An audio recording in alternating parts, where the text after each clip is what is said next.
قسم ہے سلیقے سے صف باندھنے والوں کی، پھر ڈانٹنے والوں کی جھڑک کر،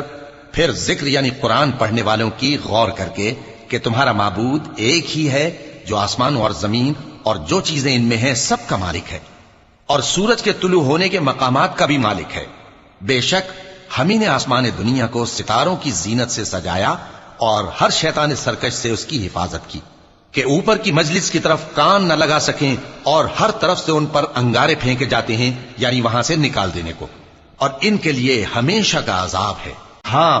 جو کوئی فرشتوں کی کسی بات کو چوری سے جھپٹ لینا چاہتا ہے تو جلتا ہوا انگارہ اس کے پیچھے لگ جاتا ہے۔ تو ان سے پوچھو کہ ان کا بنانا مشکل ہے یا جتنی خلقت ہم نے بنائی ہے اس کا؟ انہیں ہم نے چپکنے والے گارے سے بنایا ہے۔ ہاں، تم تو تعجب کرتے ہو اور یہ مذاق اڑاتے ہیں، اور جب ان کو نصیحت کی جاتی ہے تو نصیحت قبول نہیں کرتے، اور جب کوئی نشانی دیکھتے ہیں